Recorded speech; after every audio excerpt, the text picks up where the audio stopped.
Where else would you rather be? I'm Paul Clifford, CEO of the Penn State Alumni Association. Welcome to the People of Penn State.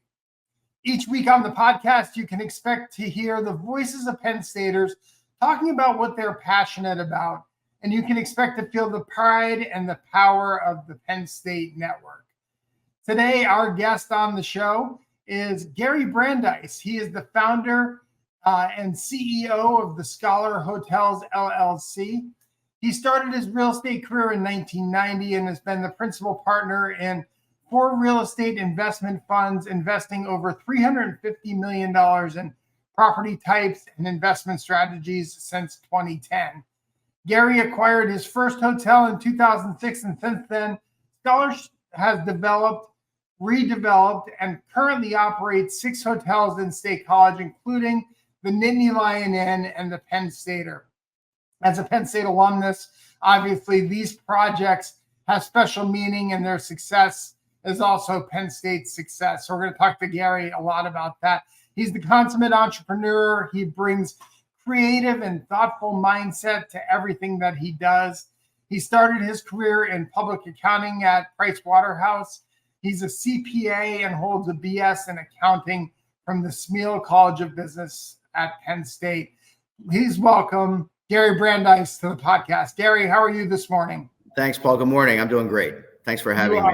You are here in State College, which is you're probably in State College now more than you're not here with all the work that's going on. Let's start at the very beginning, though. How did you become the Penn State Nittany Lion?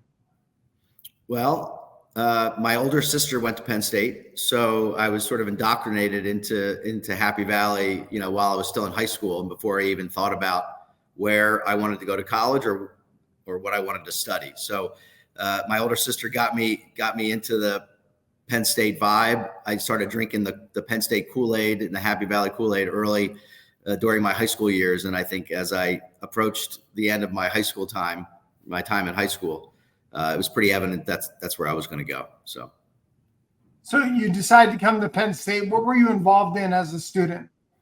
I had a pretty traditional Penn State student experience. I started in the summer session, which I loved. And in fact, whenever people ask me about whether their kid or their son or daughter should go to summer session, I'm always a big advocate of that because I had an amazing summer. And I was an accounting major, so I took the traditional accounting and business class, and I was in a fraternity, and I lived in my fraternity house for 3 years. So I had a very traditional Penn State experience, which was fantastic. All right, mention the fraternity. Give a shout out to your brothers. Beta Sigma Beta fraternity. We're still here on campus. I think we started in 1913. The house was built in 1930. And I think we're the only independent fraternity left at Penn State. So Beta Sigma Beta is only at Penn State. We're not at any other university, which makes us very unique and self-sufficient. Yeah, absolutely. So you decide to come to Penn State, you study accounting. What was the initial career goal, and how did that trajectory change over time? Ooh, that's a good one. I think, I knew I wanted to be in business. I thought accounting was the best track, which it ended up being that for me. I think when I first started, I thought, wow, I'll have a whole career in accounting and become a partner at Price Waterhouse. But what ended up happening, Paul, was for about 2.5 years that I was at Price Waterhouse, I got to see, a dozen different industries. I got to see real estate clients, banking clients, manufacturing clients, technology clients. And so it really opened up the world to me. And I think what I realized early on was that I didn't want to be the person someone hired to do their accounting and tax work. I wanted to be the person that actually hired someone to do it for me. And I knew at that point I wanted to be my own boss. I wanted to be an entrepreneur and start my own business. And so I think when I looked at all of the industries that I got to work on at Price Waterhouse, real estate really resonated with me. It made sense to me. And that's sort of where I gravitated to. So I think I could have ended up in any type of business. Ultimately, I wanted to do my own thing and start my own business and be an entrepreneur. And just real estate's where I ended up. So let's dive into that just a little more, a little bit more. This is the People of Penn State. I'm Paul Clifford. I'm joined by Gary Brandeis. He's the CEO of Scholar Hotels. So you graduate in 88, you go to Price Waterhouse. You don't buy your first hotel until 2006. So walk us through that early career, right up until you decide to get, fully into the hotel industry. Yeah, sure. So I worked at Price Waterhouse for a little over 2 years, passed the CPA exam, got my CPA certificate. And after about 2.5 years or so, I decided I wanted to really focus in real estate. So I left the job at Price Waterhouse and was fortunate to get a job in Washington, D.C. at a company called Lincoln Property Company. Lincoln was one of the largest national real estate companies in the U.S. and even across the world. And so I was fortunate to join their office in Washington, D.C. as the controller. So I started out doing accounting and reporting for construction projects, property management, mostly all industrial and office buildings. And so I spent about 12 years or so at Lincoln, both in D.C. and in Philadelphia. I left the D.C. office in 2007, started my own company. I moved to Philadelphia in 2007, started my own company in the Philadelphia area, and ended up starting a successful consulting and advisory practice, sold that to my partners who I was working with, and then rejoined Lincoln and opened an office for them in Philadelphia.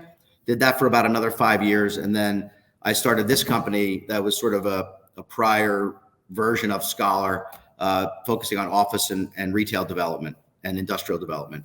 And through that process, we bought a hotel in Philadelphia with the idea that we would tear it down and redevelop the site into residential, retail, and maybe some office uses. And through that process, found that, wow, hotels could be pretty interesting investments for a couple of reasons. One, as a real estate investor, you're doing all the same things when you buy a hotel that you do if you buy an office building, apartment buildings, or even develop those properties from the ground up. And so that kept my interest. That's what I knew. And on top of that, hospitality is actually an operating business, which is unique in commercial real estate. So what I loved about it was we were real estate investors. We were making all those same decisions, and in that business from a standpoint of understanding the numbers and the financial analysis, 2, the market analysis, and 3, the physical part of real estate, which frankly is to me the most fun or the most interesting. And on top of that, we have an operating business. So sometimes a lot of people have a misnomer about hotels. So people think, well, you walk into a Marriott, Hilton, or Hyatt hotel, and that hotel is owned and operated by Marriott or Hilton or Hyatt. In fact, most 99.9% of the hotels that are flagged or branded with those major brands are owned by folks like me or folks like our company. And so if you walk into any of the hotels we have in State College, that real estate is owned by an affiliate of our company. That hotel is managed by our company. The employees that work in that building are employed by our company. And so the brands play a really, really important part in what we do by providing us with a great image, a national image, an international image, standards that apply to our building, so that when you walk into our Marriott courtyard in State College, it looks and feels like all the other courtyards. And that's important to us. It also provides us with a great customer loyalty program, and they all have them. So that allows our guests to get benefits from staying in our particular asset. So I think what attracted me to hospitality was, one, it's a real estate business. We're still real estate investors, and we get to actually operate a real business with employees. We're selling rooms, we're selling conference and meeting space, we're selling food and beverage, coffee and water and snacks and things like that. So as a real estate investor, but then an operating business owner, we have a much better ability to impact our business in the day-to-day operations of our hotels than we do in managing and operating office buildings or retail shopping centers or things like that. So I think that really spurred my entrepreneurial energy as we got into the hotel business. Yeah, I don't think people realize what you just explained there, that it's essentially you're kind of a franchisee, if you will, of the brands. And I don't think people would understand that you are an owner of competing brands, right? I mean, yeah. in the marketplace, right? It's Marriott versus Hilton, and yet in your portfolio you have both. Yeah, I think if you look at our 6 assets here in State College, we have a Hyatt branded hotel, a Hilton branded hotel. Our Scholar Hotel here in State College is part of the Tapestry brand, which is one of Hilton's soft brands. We also have 2 Marriotts, a Courtyard and a Residence Inn. And now with the acquisition of the Penn State Inn and the Nittany Lion Inn, we have 2 independent brands that aren't affiliated with any major hotel flag or brand. So I think we have a really good mix, which makes that interesting. And I think the brands understand the power of their own brands. So Hilton and Hyatt, we have a Hyatt and a Hilton right in downtown State College, about 3 blocks from each other. And so they both do really well. They compete for guests, but I think each asset brings something a little bit different to the market. So they actually sit pretty well next to each other. So that works out well for us. So you mentioned the 6 hotels that you have in State College. Before we get to those, talk about the full portfolio of the Scholar Group, though, because I know you have several other hotels around the country. We do. We're a small company, so we have 9 hotels, soon to be 10 in our portfolio. 6 here in State College, so we have a pretty high concentration in Happy Valley. We also have an asset at Syracuse University, an asset in Morgantown, West Virginia. So we're looking forward to the football game coming up in Morgantown. And we recently took over an asset at Radford University in Virginia, which also serves for the Virginia Tech community. So again, the reason we are essentially a university hotel business, and we're solely focused on that. And there's a lot of reasons for that, and some of which I learned from some of the great people I've met here in State College and some of the professors at the School of Hospitality. But hospitality tends to be, if you look at the 5 classes of commercial real estate: office, retail, industrial, residential, and hotel, tends to be considered or looked at as the riskiest class of those 5. Now, that may have changed since the pandemic with office buildings, which is a tough industry to be in these days. But typically hotels have tended to be looked upon as, riskier than those other asset classes. But when you position your asset or your hotel near what we've done here in State College to a multi-billion-dollar public university, that we think that eliminates a lot of the traditional risk of hotel investment. So that's why we're solely focused on hotels on or near major college campuses. So the bulk of your portfolio, as you mentioned, is right here in State College. I know you're a passionate Penn Stater, but what does it mean to have such a firm footing in the State College business community?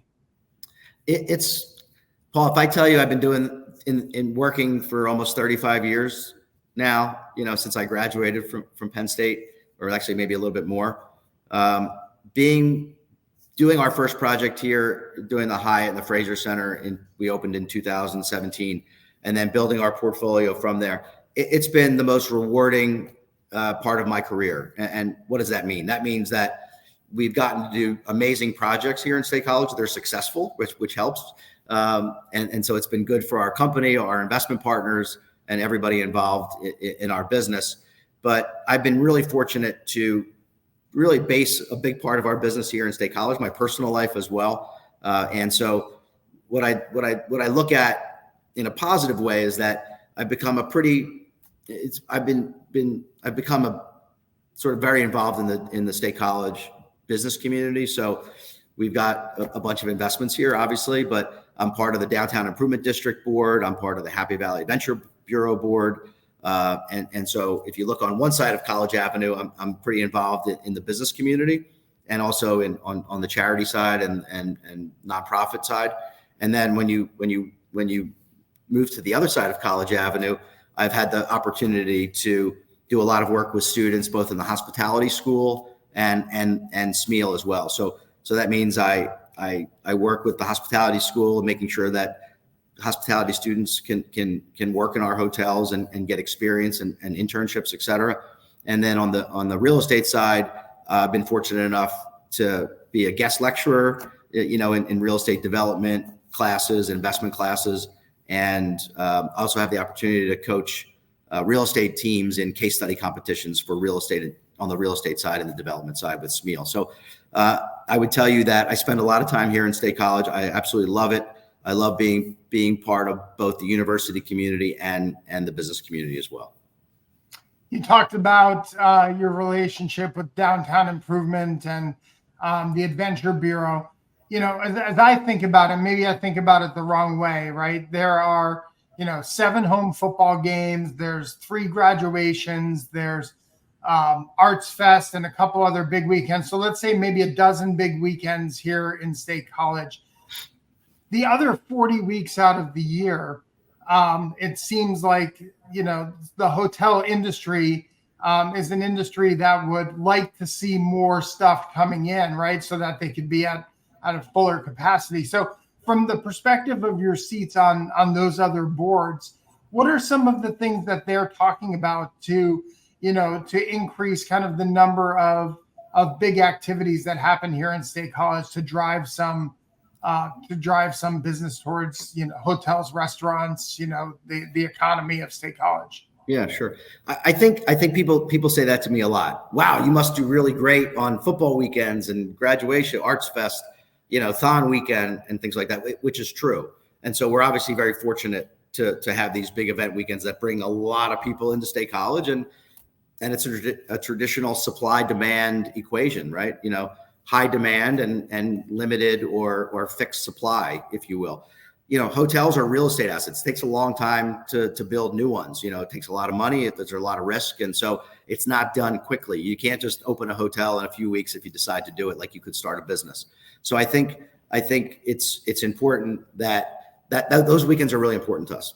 But what's more important to us is that just because we do really well on 10 or 12 weekends a year, we've got to be busy the other 40 weeks of the year. We have to sell our hotel rooms Sunday through Thursday. And so, the other 40 weeks a year as well, or 50 weeks a year, 52 weeks a year.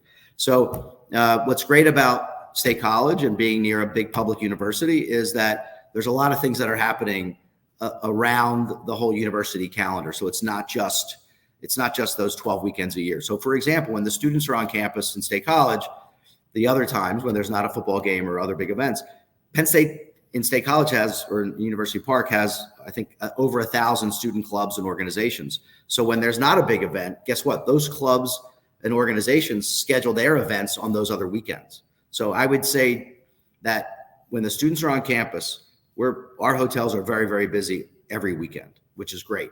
But we also have a good amount of business Sunday through Thursday with visiting parents, businesses that do business here in State College. Tourism is also a big driver of our business as well. So it's important that we take advantage of the big weekends and the high demand weekends, but we have to make sure that our hotels and our business model attracts business 7 days a week, and not just those special event weekends. And I think that's really important.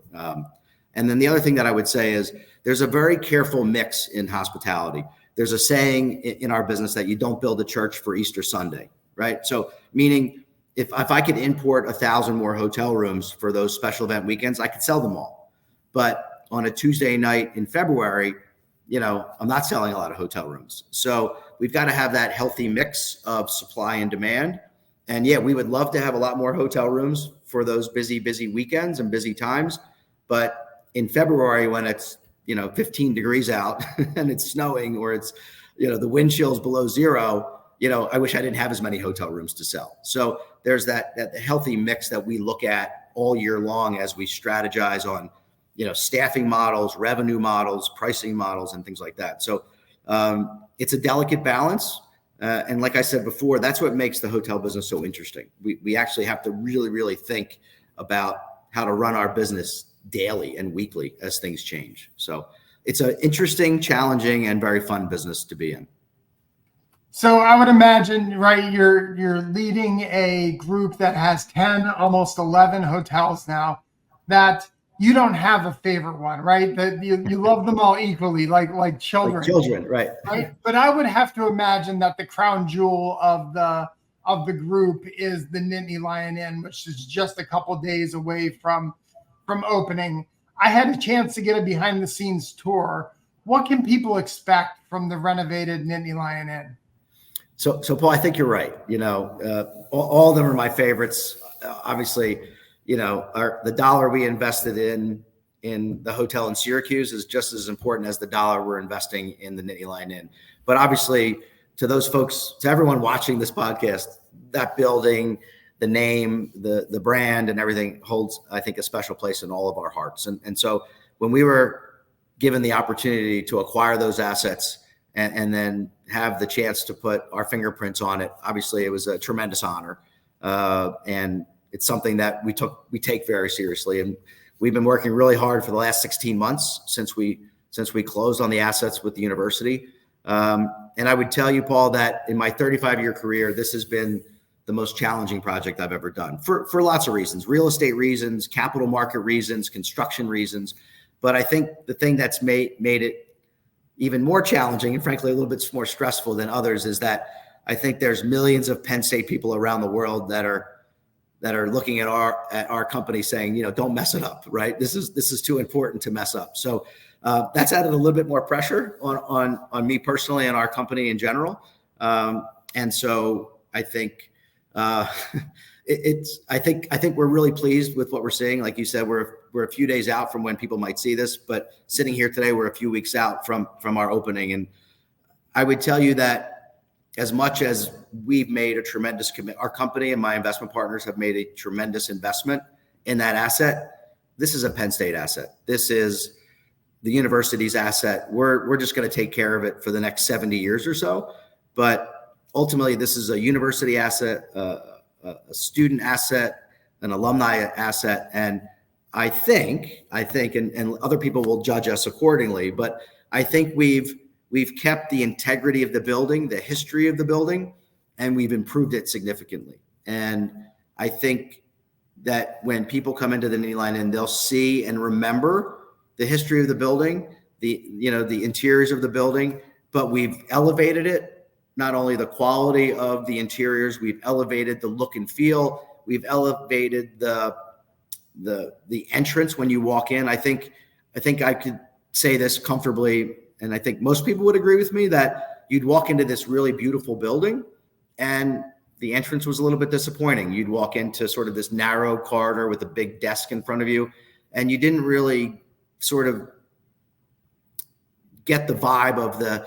the stately nature of the exterior. And so I think we've changed that. So when you walk into the Nittany Lion Inn, I think our guests and anybody that wants to sit and hang out in our lobby, get a cup of coffee, have a meeting, have lunch, breakfast, or dinner, I think is going to experience a much different entrance when you walk in. And we've completely changed that from the perspective of the building. We've made the interior courtyards of the building much more integral to the inside spaces of the building, the public spaces. And we've also added 2 more food and beverage outlets. So the Nittany Lion Inn is now going to have a coffee shop and a cafe that's going to be open every day from early in the morning to the afternoon. We've added a new higher end sort of cocktail bar lounge that's connected to the restaurant.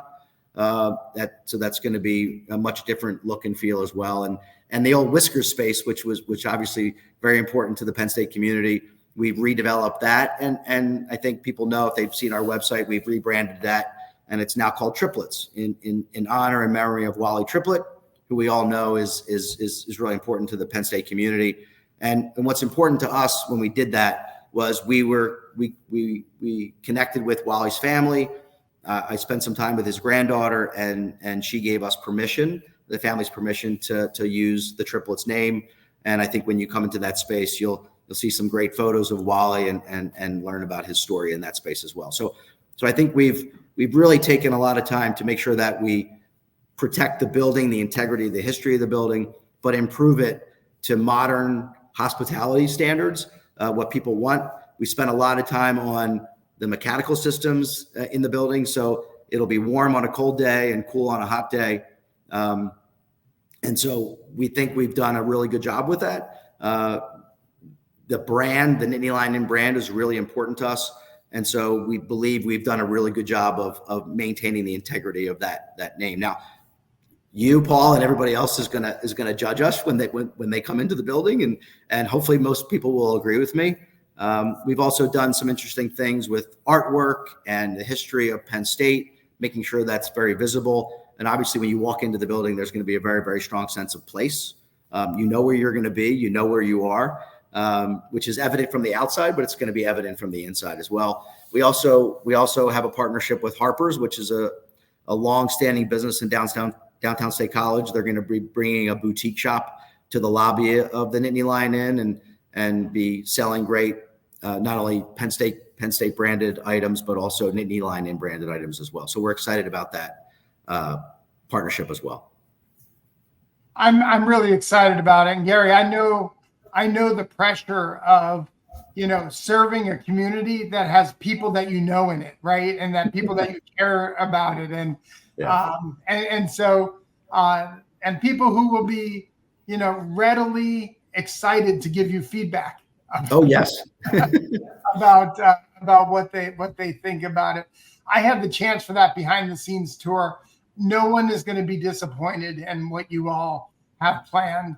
And look, I love like the little details, right? The door knockers, the color scheme, the subtlety that you have in the wallpaper in the rooms, and how there's just a note to Penn State in each of those. And there's 100 other things that I saw that I'm like, this is like they took care of every detail in this project. Yeah, I think that all those little details that you just mentioned, Paul, I came through a very careful process of curating the not only understanding what we were getting when we took over the buildings, but how we can redevelop it. And so I'd love to take credit for all of it, but I can't. Obviously, we have a great team of people, not only people that work at Scholar, but our design team, our architectural team, our construction teams, everybody that's been involved. There's too many people to mention on this show here, but it was a group effort, a team effort, and obviously we had great support from the university, from the folks at Old Main to the folks at OPP, to from landscaping to everything. It's been a real team effort, and we couldn't have done it without the university partnering with us and giving us those resources so that we could hopefully do unveil this very, very important project in a few weeks. So yeah, it's important. I think also I would say, Paul, I think during the RFP process, when we were sort of competing for the opportunity, I think one of the things that we were able to show was, listen, we know the market, we know the community. Not only do we want to invest our capital prudently, right? So it's really important to us as a company that we have a good investment and we make a return on our investment, but we can't do that unless we redevelop and manage this asset the way the community wants us to, and the way people will be attracted to the asset. So being a Penn State grad and having other successful assets in State College, I think helped solidify the fact why the university selected our proposal to take on this redevelopment over maybe others that were in the process. So you mentioned several places within the Nittany Lion Inn to get a drink or to get some coffee, but I want you to talk about what people can expect from the dining experience that they're going to be able to have at the Nittany Lion Inn. I know you went out and you hired a chef that has now relocated here to State College, and it's just going to be a higher end, different dining experience than maybe people were used to at the former Nittany Lion Inn. So if you could talk about that, and really the big question is, will you have the lobster bisque on the menu? Okay, before I get into my answer, we will have lobster bisque and we will have apples when you walk into the lobby. So that's let me just say that first, in case people disagree with how I answer the question. Hopefully they'll agree on those two things. So when the Nittany Lion Inn used to have two food and beverage outlets, it had Whiskers and the dining room. So we still have those. We've changed those concepts, but let me start in if everyone remembers where the old Barnes & Noble gift shop was in the Nittany Lion Inn, we've converted that into a coffee shop. It's called Dear Joe. And so hopefully people say it's a love letter to your cup of coffee or something like that. So it'll be open early in the morning till probably mid-afternoon. And so that's going to be something that the Nittany Lion didn't have before. So guests can come down to the lobby and grab a cup of coffee or a donut or a breakfast sandwich and sit in the lobby or sit in the cafe and get work done or meet with somebody. So it's definitely going to be a lot of spaces to hang out in, right? And I don't think the Nittany Lion Inn really had that before. And so having that coffee shop right off the main rotunda and the main lobby of the hotel is going to be a big improvement, we think, from a guest experience perspective. And at the end of the day, we want our guests to enjoy that space, but we also want students to come as they walk by the Nittany Lion Inn. We want professors and staff. This is a community asset. We want the folks from College Heights to walk over and get a cup of coffee or have lunch, et cetera. So that coffee shop was a really important that we integrated that concept into the hotel. Whiskers space, the new triplet space, is going to be very similar. It's going to be sort of the pub, hangout spot where you can grab a burger or wings or a flatbread and beer and wine and cocktails as well. And I think you'll see how we integrated the courtyard space around triplets as well to make it more of indoor outdoor space, when the weather allows. And so those two spaces are really important. So we've got the coffee shop, hangout space like a traditional coffee shop, and then we have this pub, more casual space for dining and food and let's say beer and a burger type of environment. And then when you move into the old dining room space, we've rebranded that into Lion, which is French for lion. And it's going to be like a French brasserie cafe and French American food, everything from a steak to fish to pastas and vegetarian dishes and everywhere in between. And we've completely redesigned that space. We redesigned the old reading rooms that were along the window wall out to the big patio and then Atherton Street. So we've redesigned all of that. And I think we've elevated that dining experience. It's casual, but it's elevated. And we want it to be a neighborhood restaurant. We don't want it to be just a special occasion restaurant. That wouldn't be good for our bottom line if people only came once a year. So I think we've designed the space and the menus around elevated dining experience, but also a neighborhood restaurant as well. And that's obviously seating, waiter service, and everything associated with that. And then the old alumni room, which I don't know if it actually had an official name, but if people remember, it has a big fireplace and the wood beams on the ceiling. We've converted that and actually connected it to the Lion space, and that we're calling the 1855 Lounge. So that's going to be also an elevated sort of lobby bar, restaurant bar with an elevated drink menu. Let's call it higher end cocktails that are branded and more designed to go with the Lion restaurant. And so we also be able to get small plate versions of the Lion menu. So I think when you take a step back and you look at the Nittany Lion Inn, we're going to have 4 food and beverage outlets, all designed around everybody in the Penn State community, everybody in the State College community. So we hope and we think we've developed and designed food and beverage concepts that will appeal to everybody: students, State College residents, Penn State alumni that are in Happy Valley, and we want everybody to come and everybody to enjoy the Nittany Lion Inn again. Gary, I like how you describe the project as not just being a Scholar Hotel project, but a Penn State project, right? And you're going to embark on the same kind of journey over at the Penn Stater. You talked about how you go to hotel restaurant management classes and speak, and how you employ students. And I wanted to talk about another angle of service that you provide to Penn State, and that's your seat that you hold on Alumni Council. Why is giving back as a volunteer to your university and to your alumni association important to you?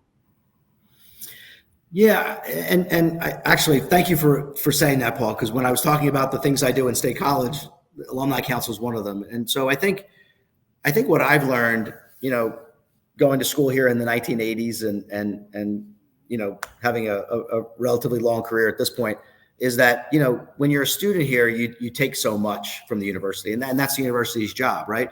The university's job is to educate its student body. And so while you're here for 4 years, 2 years, or 1 year, depending on how you structure your education, you're taking from the university, and they're educating you. You're creating relationships and friendships, and whether in the classroom, out of the classroom. And so I think there's this period of taking from the university, and then I think for me it was, okay, how do I return that favor? And so even before we had our business here in State College, I was always coming up and visiting, and I always felt, I guess, a sense of responsibility to sort of give back to the university because they gave me so much. And so I think being on Alumni Council has been really interesting for me to sort of see the inner workings of how the Alumni Association works, all that it does for the university and not only the student body, but the alumni around the world. And so I've been on the audit committee, I've been on the finance and budgeting committee, and learning from my fellow Alumni Council members, but also being able to raise my hand and ask questions and learning how everything works. So I think it's been a great experience for me. I tend to listen a lot when I'm at our meetings. There's two in-person meetings a year, which I do my best to attend those, but also other Zoom meetings, et cetera. So I think it's been great. I would encourage those that are listening to look at Alumni Council, to look at other volunteer opportunities, and see how you can maybe give back to the university that I think has probably given you so much. I know it's given me. This is the People of Penn State. I'm Paul Clifford, and I'm joined today by Gary Brandeis. He's the CEO of Scholar Hotels. So, Gary, at the end of each podcast, we like to have a little bit of fun with some quick hitter questions. So I'm going to throw some things at you. You give us the first thing that comes to mind. Oh, boy. Okay. Your favorite class at Penn State? I think when I look back now, Accounting 101 with G.K. Nelson on TV, and it was amazing what that class did with technology back in 1984 when I took that class. How about your favorite Penn State moment? Oh, boy. I think I would say I was fortunate enough to be here in 1986 and 87 when Penn State won the national championship. And we came back from Christmas break and there was a parade down College Avenue. And I think that's probably what I'll remember, my favorite moment. So if you could have dinner with anyone at Lyon, who would it be and why? Anybody from Penn State world or anybody? Anybody. Oh, gosh. I think I would like to have dinner with my two grandfathers that aren't with us anymore. Because I'd love for them to see Penn State, because my one grandfather came to my graduation, which was great. My other grandfather didn't have the chance to do that. And I think I would love to be able to talk to them now as a 58-year-old person and share my love for Penn State and what we've done here in this community. So on a personal level, I think those are two people that I adored and loved very much. So I'd love to have dinner with them. So what's your most unusual "we are" moment? Either a place where you saw a Penn Stater and yelled out "we are," or somebody recognized you as a Penn Stater and unexpectedly you got the "we are"? I think it's more intimate than that for me. I was traveling abroad and was getting on an airplane for a 9-hour flight back to the United States. And when I walked onto the plane and saw where my seat was, my roommate had a big Penn State sweatshirt on. So for the next 9 hours, he and I spent 9 hours talking about Penn State in lots of different ways. And so I think that's the great thing about our community is, and he was about the same age as me from the 80s. So we had a lot to talk about from our time at Penn State during the time we were both here. And then he had a son that was at Penn State. And so I think that was a fun moment for me, although I wish I could have gotten some sleep because I think we probably talked for 7 or 8 hours of the 9-hour flight. I probably would have enjoyed a 1-hour conversation and some sleep and some rest. But I think that was a really fun moment. But I would tell you that I tend to wear a lot of Penn State stuff. And so, but I do spend a lot of time in State College where we all wear Penn State stuff. But I think it's constantly stuff in airports and other cities all over the world. We're everywhere, right? So it's great. Everywhere. Last week I was on vacation on the Outer Banks, and I'm walking one way on the bike path, and here comes two cyclists towards me, both wearing Penn State cycling jerseys. And so we exchanged a "we are" with each other, which is I do it all the time. Yep. How about your favorite Penn State sport? Well, I guess I would say football, obviously. In the 80s, it was all about football. We won the national championship. Every game started at noon. We'd start tailgating at 7 a.m. I remember when I was a freshman, when I was pledging my fraternity, we'd have to be up at the stadium around 6 a.m. We'd get 9 or 10 kegs delivered to the tailgate. We'd make a bonfire. That's how I started. But I'll tell you, since as I've gotten older, and I've become a huge basketball and wrestling fan and volleyball fan. So I think because I spent so much time here at State College, I go to all the sports. Tuesday night, I'm at a volleyball game. I've been fortunate to go to a lot of wrestling matches as well, which I love. And the basketball team, I think our basketball team with our new coach and the staff, and I think is on a really, really great trajectory. And I think Penn State's going to have a great basketball program for a really long time. So I'm excited about that. And finally, your favorite flavor of creamery ice cream? Mint chocolate chip. Mint chocolate chip. That Easy. is That's the easiest question you gave me, Paul. Thank you. Well, hey, Gary, we'd like to thank you for joining us on the People of Penn State, and thank you for all you're doing in the community in service to your alma mater. We're truly grateful. It's my honor. Thank you so much, Paul. And I want to thank our producer today, Katie Farnan, and our guest relations coordinator, Abby Clark. If you liked this episode, I hope that you'll subscribe to the People of Penn State podcast in your favorite podcast app of choice. And while you're there, go ahead and give us a rating, drop us a review, help us spread the word, and share the podcast with fellow Penn Staters. If you are a member of the Penn State Alumni Association, thank you for your support. And if you're not a member, what are you waiting for? Go to our website at alumni.psu.edu, and you too can become a member of the world's largest alumni association. Thanks for listening and for all you do for the university, for the glory, and for the future. We are